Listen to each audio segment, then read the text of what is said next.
नमस्कार दोस्तों। पिछले कई दिनों से सोनम वांगचुक सर दिल्ली में जंतर मंतर पर धरना दे। वो धरने का रीज़न है कि जो नीट पेपर में धांधली हुई, जो भ्रष्टाचार हुआ, जो पेपर लीक हुए, उसके कारण जिन बच्चों की जान गई है, उसको हवाला देते हुए उन्होंने केंद्रीय मंत्री धर्मेंद्र प्रधान जी उनका इस्तीफा मांगा है। और इसीलिए कॉकरोच जनता पार्टी के साथ में सोनम वांगचुक सर धरना दे रहे थे, अनशन चालू था। फिर बीच में दिल्ली पुलिस उनकी हालत का जहाज़ा देते हुए उनको उठा के ज़बरदस्ती उठा के हॉस्पिटल लेके गई। अब सोनम वांगचुक सर ये काफ़ी जाना माना नाम है। ऐसा नहीं है कि कुछ लोगों को पता नहीं है, लेकिन कुछ लोगों का ये कहना है कि सोनम वांगचुक ये जो नाम है, ये ज़्यादा फेमस हुआ थ्री इडियट्स मूवी के बाद में। लेकिन ऐसा नहीं है। सच ये है कि जो लोग पढ़ते हैं, जिन लोगों को पेपर पढ़ने की आदत है, जिन लोगों को न्यूज़पेपर पढ़ने की आदत है, जिन लोगों को मैगज़ीन पढ़ने की आदत है, जो लोग इंटरनेशनल मीडिया को फॉलो करते हैं, उनको पता है कि सोनम वांगचुक कौन है। वो बात अलग है कि थ्री इडियट्स के बाद में उनकी पॉपुलैरिटी और ज़्यादा बढ़ी। लेकिन इस चीज़ को जब थ्री इडियट्स मूवी के मेन जो हीरो है आमिर खान, जब उनको पूछा गया कि आप सोनम वांगचुक के बारे में ये जो धरना उन्होंने किया है, तो आप क्या कहते हो, तो उन्होंने क्या कहा वो ज़रा सुनिए। It was a film that, of course, has had a deep impact for us when we were growing up, and you were inspired by a certain person, Sonam Wangchuk. That's what I'm told. No, that's not true actually. No. No. That is a misconception. Okay. I didn't know about Mr. Sonam at that time when we were doing the film Three Idiots. I didn't know about Mr. Sonam at that time when we were doing the film Three Idiots. I know that I saw a video of Chatur. Yeah. Just recently he said that Yes, I've seen yeah. it too. no, he's wrong. Maybe that's what Chatur was thinking. But I want to tell you that neither Raju nor Abhijat, who are the two writers, nor I, we didn't know about Mr. Sonam. However, what Mr. Sonam is doing is good work in any case. He doesn't have to be based on the character of Three Idiots for us to respect him and the work that he does.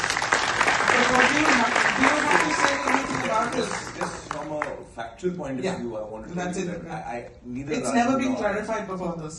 Yeah. You heard it. In fact, Mr. Sonam has said this.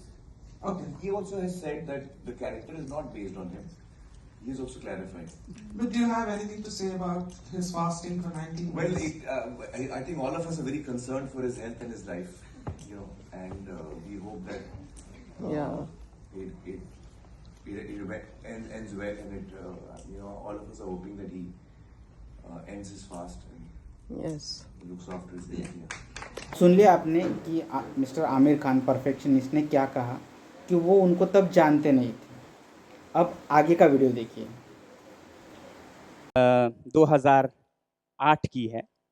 Ladakh में हमारे शिक्षा में जो काम हो रहे थे उसको सम्मान देते हुए एक चैनल CNN IBN ने हमें रियल हीरोज़ अवार्ड से पुरस्कृत किया और उस अवार्ड को लेने के लिए मैं बम्बई पहुंचा और वहां उस समारोह में मेरी मुलाकात आमिर खान साहब से हुई।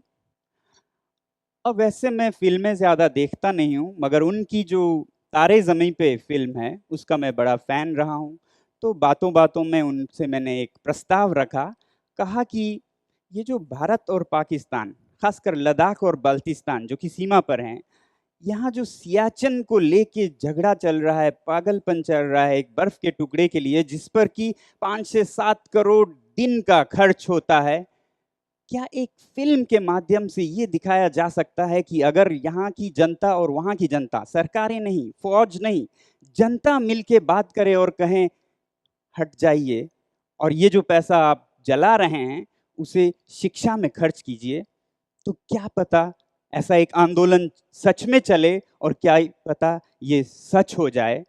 तो उन्होंने गौर से सुना और उसके बाद उस समारोह में मेरे काम के बारे में एक छोटी सी डॉक्यूमेंट्री भी दिखाई गई और बात लगभग वहाँ ख़त्म हो गई। मैं आपको इस वक्त दिखाना चाहूँगा एक छोटी सी क्लिप जो कि उस समारोह की है। बचपन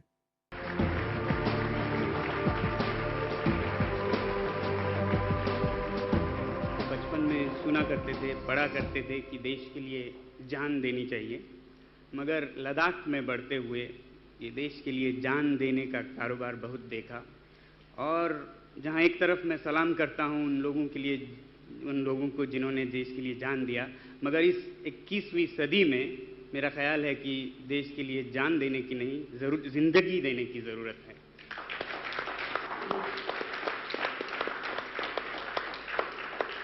हमारे लद्दाख में जहाँ सियाचिन ग्लेशियर है, मैं आपको बताऊं, वहाँ पर बहुत सारे हिंदुस्तानी और पाकिस्तानी माओं ने अपने बेटे गंवाए हैं, और इसके लिए क्या कीमत अदा करते हैं हम आप सब अपने कमाई से।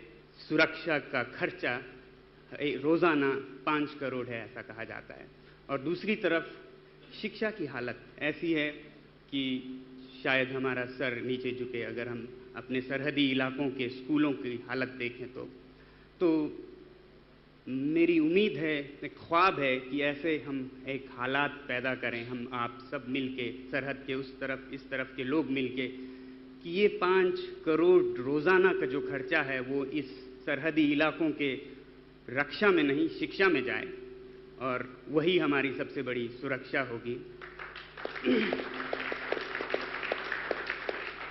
मैं ये किस तरह से हम इस देश में ऐसा और पाकिस्तान में ऐसा हालात पैदा करें कि हम अपने जो बहुत कम हमारे वसाइल हैं, पैसे हैं, उसे हम शिक्षा में खर्च करें, इसको कैसे देश के सामने रखा जाए, सोचता रहा हूँ। और ये तारे ज़मीं पे देख के मुझे एक उम्मीद जागी कि इसे हम एक फ़िल्म के ज़रिए दिखा सकते हैं लोगों को कि ये मुमकिन है। और मुझे यही उम्मीद रहेगी कि ऐसा अगर हम दिखा सकें और ऐसा एक अगर दिन आए तो that will be a day I would like to give my life for और live my life. Dialogues that Mrs. Sonam Wangchuk gave, I think Javed bhai, you got to respond to that. जिंदगी और जान में जो उन्होंने फ़र्क बताया वो मैं कभी भूलूंगा नहीं। बहुत खूबसूरत जुमला था और बड़े दिल से निकला हुआ था। तो इस समारोह के बाद कुछ ही महीनों बाद मैं अर्थ आर्किटेक्चर यानी कि मिट्टी के भवनों की वास्तुकला सीखने फ्रांस चला गया। और फिर 2009 के दिसंबर के अंत में मुझे ढेर सारे ईमेल्स आते हैं दोस्तों से, पत्रकारों से, कि आपके बारे में जो फ़िल्म निकली है वो बहुत अच्छी है। मैं परेशान, ये क्या फ़िल्म है, और आपके स्कूल को दिखाया गया है। मैं फ़ोन करता हूँ अपने विद्यालय में कि ऐसा कोई फ़िल्म बनाया, तो वो कहते हैं कि हाँ, फ़िल्म बनाने वाले आए थे मगर कुछ रहस्य रख रहे थे, बता नहीं रहे थे क्या फ़िल्म है, और हमने देखा कि वो लोग बहुत प्लास्टिक का कचरा लाने वाले हैं और हमने मना कर दिया। तो उन्होंने फ़िल्म पास के किसी और स्कूल में बना दिया। और फिर पता करता हूँ तो पता चलता है कि ये जो वाक़या था ये अप्रैल 2008 की थी, जबकि उस फिल्म की कहानी को बंद किया जा रहा था और शूटिंग अगस्त 2008 में शुरू होने वाली थी। तो ये मैं आप पे छोड़ता हूँ कि कितना इससे रिश्ता है इस फिल्म से, मगर मैं फिल्मों के जीवन में नहीं रहना चाहता। इस देश को फिल्मों की ज़रूरत नहीं है। हम अपने इस देश में बॉलीवुड और क्रिकेट को कुछ अधिक ही महत्व देते हैं। हम अपने जीत भी फिल्मों में जीतना चाहते हैं, हम अपने आविष्कार भी फिल्मों में करना चाहते हैं, जबकि वास्तविक जीवन में ज़रूरत है इनकी। तो मेरे पास इतना वक्त भी नहीं कि इनके इर्द गिर्द घूमूं। हाँ, मैंने ये ज़रूर सोचा जब ये मुझे ईमेल्स आए कि मैं उनको लिखूं, मगर फिर क्या सुनता हूँ कि उस फिल्म के रिलीज़ होने की कुछ ही देर बाद एक घमासान सा हुआ चेतन भगत जी के और फिल्म निर्माताओं के बीच में कि ये क्या है, कहानी किसकी है। और मैंने सोचा भाई इस वक्त तो ना लिखूं, कहीं ये ना सोचें कि मैं भी कुछ पैसा मांगने के लिए आ रहा हूं। तो मैंने न लिखना ही ठीक समझा और 2 साल तक मैंने इंतज़ार किया, क्योंकि ऐसे क्लेम करने के लिए 2 साल के अंदर करना होता है। जब वो ख़त्म हुआ तब मैंने ज़रूर एक चिट्ठी लिखी कि ऐसा ऐसा हमारी मुलाकात हुई थी और ऐसा एक फिल्म निकला है, और मुझे कोई जवाब नहीं आया, और जवाब का मैं इंतज़ार नहीं कर रहा हूँ, क्योंकि काम और हैं। मुझे अपने काम को भारत और भारत से बाहर एक फिल्म बनी थी जिसका शीर्षक था 3 इडियट्स, जिसमें जो मुख्य भूमिका थी आमिर खान साहब ने निभाई थी उसे फुनसुक वांगडू के नाम से। वो भूमिका शायद आपसे प्रभावित होकर हुई थी, क्या ये सच है? अब अगर आप कहें प्रभावित तो मैं ना नहीं कहूँगा। ज़्यादातर लोग कहते हैं वो आप पे बेस्ड है, तो मैं वो तो नहीं मानता कि वो बेस्ड है। इन्फ्लुएंस्ड या प्रभावित हम कह सकते हैं। मगर फिर मैं नहीं चाहता कि लोग इस देश में किसी भी काम को तब माने जब वो किसी फिल्म से जुड़ी हो। तो ये अगर हो भी तो मुझे कोई गर्व नहीं, ना हो तो मैं इसमें कोई पछतावे की बात नहीं देखता।